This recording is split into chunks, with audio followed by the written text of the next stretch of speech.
Salut à tous, Sutsuki. Aujourd'hui vidéo actualité crypto. Si tu veux voir les actualités précédentes, tu peux évidemment aller sur ma chaîne YouTube. Et si tu veux profiter de plusieurs bonus, tu peux aller en description et utiliser mes liens partenaires. Tu vas gagner un bonus comme par exemple en utilisant le lien de Nexo, tu vas gagner 25 $. Alors pour commencer rapidement au niveau du marché global, on peut constater que pour ces dernières 24 heures, on est sur un marché qui est plutôt calme. On a un Bitcoin à moins 0,55%, un Ethereum à moins 0,34% et ainsi de suite. On est vraiment principalement dans le gris et on a quelques jetons dans le vert. Et ensuite on peut prendre la carte et alors là on aura aussi une map qui est dans le neutre. Donc on a un Bitcoin à moins 2%, un Ethereum à plus 4% et ainsi de suite. Donc on est principalement dans le gris, mais on a aussi quelques jetons dans le vert, comme par exemple le Matic à plus 9% ou encore un ADA à plus 10%. Et d'ailleurs, par rapport à ce jeton, on va justement en parler dans cette actu. Et au niveau du Crypto Fair Grid, alors on est passé dans l'extrême fear, on est sur un score de 20.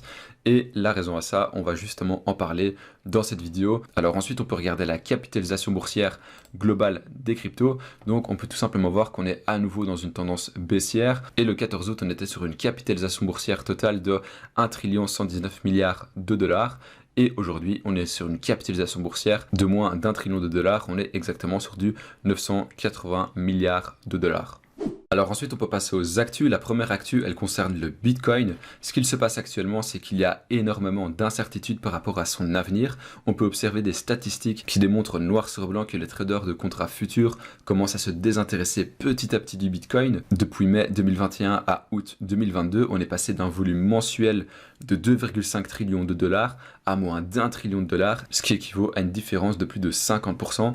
Et ce mois d'août 2022, c'est le volume le plus bas jamais enregistré depuis l'année 2020. Et d'un autre côté, on a l'Ethereum où le volume des contrats futurs est tout simplement en train d'exploser petit à petit, ce qui est totalement le contraire au Bitcoin, passant d'un volume de 600 milliards de dollars pour le mois d'avril 2022 à un volume d'un peu plus d'1 trillion de dollars pour le mois d'août 2022, ce qui fait une hausse de 50% en seulement 5 mois. Alors la raison à cette forte hausse pour l'Ethereum, c'est que sa transition du The Merge, prévue le 15 septembre, ça amène à un engouement énorme sur cet événement historique pour l'Ethereum et surtout que ça attire toute l'attention sur son cours et son prix. Et forcément, toute cette attention, ça attire de nouveaux participants au projet Ethereum 2.0. Et évidemment, quand on a l'Ethereum qui fait des transitions et des mises à jour pour entretenir l'écosystème ERC20, alors forcément, c'est beaucoup plus attirant de soutenir l'Ethereum que le Bitcoin, puisque le Bitcoin, c'est un écosystème nourri uniquement par les holders et non par les développeurs. Il n'y a absolument aucune mise à jour qui n'a été faite depuis plusieurs années. Et donc, du coup, à cause de ça, on peut constater une hausse de volume chez l'Ethereum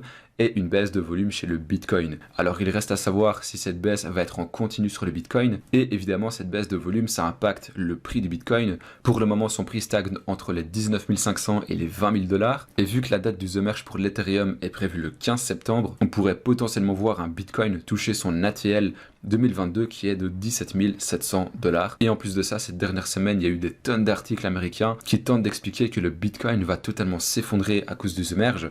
Alors évidemment, c'est à prendre avec des pincettes, mais ce qu'il faut retenir, c'est que ce mois-ci, avec le The Merge, il faut rester très prudent. C'est le genre d'événement qui peut faire exploser les tokens, mais d'un autre côté, ça peut aussi les faire effondrer. Donc c'est réellement une période où il est préférable de rester spectateur au lieu d'être acteur. Alors ensuite, on peut passer à la prochaine actualité. Elle concerne les mineurs de l'Ethereum. On en avait parlé dans l'actu crypto précédente où on avait expliqué qu'ils étaient en train de maximiser leurs gains avant le The Merge, puisqu'après le The Merge, le minage ne sera plus possible puisque ce sera sur du POS. Et depuis le mois de juin, les revenus des mineurs se sont multipliés par 5 et tu peux voir sur le graphique que depuis le 1er septembre 2022, donc c'est seulement il y a quelques jours, ça ne cesse d'augmenter. On est carrément sur une courbe qui est totalement verticale et en fait cette courbe, elle résume aussi un nouveau record. En seulement une heure, les mineurs ont empoché 886 000 dollars grâce aux frais de transaction et cette hausse elle est juste colossale sachant que les mineurs du Bitcoin gagnent pour 3 fois moins actuellement. Et il faut savoir qu'au mois d'août, les mineurs d'Ethereum ont gagné 113 millions de dollars grâce aux frais contre seulement 39 millions de dollars pour les mineurs du Bitcoin.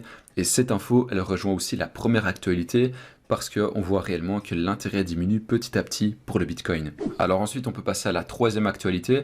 On a Cardano qui a annoncé la date de leur hard fork. Donc eux aussi, ils font une grosse mise à jour et le hard fork est prévu pour le 22 septembre. Alors ça fait quand même 3 mois qu'il était censé y avoir un hard fork. Normalement, c'était prévu en juin, mais cette fois-ci, apparemment, c'est vraiment la bonne. Donc ça a l'air d'être réellement prévu pour le 22 septembre. Et c'est le développeur lui-même qui a fait l'annonce vendredi en vidéo sur YouTube. Et rien qu'avec cette annonce, le cours du Cardano a subi une hausse de 10% en seulement 2 jours. Alors forcément, c'est pas une mise à jour du niveau que le The Merge, mais ça reste un changement majeur pour le Cardano. Et Cardano sur le CoinMarketCap, c'est classé en 7e position en termes de capitalisation boursière.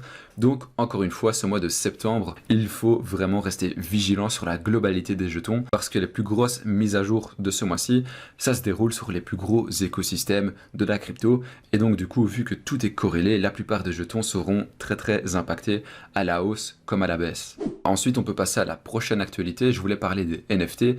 Dans l'une des actus du mois d'août, on avait parlé de la perte de volume sur les NFT et il s'avère que ce mois d'août a été le mois le plus catastrophique en termes de volume mensuel. En juillet 2022, on a terminé le mois sur un volume de 675 millions de dollars et ce mois d'août sur un volume mensuel de 613 millions de dollars. À savoir que pendant la hype des NFT, donc en janvier 2022, on était sur un volume mensuel de presque 6 milliards de dollars. Et j'aimerais quand même rajouter quelque chose par rapport aux personnes qui ont acheté un NFT ces derniers mois où la hype était encore très peu présente. Et je me pose quand même la question, mais qu'est-ce que vous faites maintenant avec vos NFT étant donné que vous n'arrivez plus à les revendre? Franchement, expliquez-moi ça en commentaire parce que j'imagine que certaines personnes ont dépensé des centaines de milliers de dollars mais n'arrivent pas à revendre leur NFT et du coup ça fait simplement une perte sèche. Et ensuite on peut passer à la dernière actualité qui est enfin une bonne nouvelle pour les utilisateurs de Celsius. Alors pour le petit rappel, depuis le 4 juin 2022, il est impossible de retirer, de déposer ou d'envoyer des fonds sur la plateforme. En gros, Celsius c'est destiné à faire faillite. Et le pire dans tout ça, c'est que personne ne peut être remboursé, et moi y compris. Personnellement, j'ai presque 10 000 euros sur Celsius, et c'est vraiment tout simplement une perte sèche, puisque je peux absolument rien récupérer. Et au total, sur Celsius, on parle quand même d'une dizaine de milliards de dollars. Mais récemment, Celsius vient de déposer une motion afin d'avoir l'autorisation de réouvrir les retraits à certains de leurs clients. Cette demande de la part de Celsius, elle a été déposée auprès du tribunal de faillite des États-Unis. Et ça concernerait la somme de 50 millions de dollars. Et ce sont ces fonds-là qui sont supposés permettre un remboursement à seulement 2 catégories de personnes. Alors 50 millions de dollars, évidemment, c'est encore très loin des dizaines de milliards de dollars à rembourser, mais en tout cas ça montre que le remboursement des fonds c'est dans l'intérêt de Celsius et que c'est quelque chose qui n'a pas encore été mis de côté par l'équipe de Celsius. Alors on est déjà à la fin de cette vidéo Actu Crypto. Si ça t'a plu, tu peux évidemment liker et t'abonner. C'était Otsuki, à très bientôt.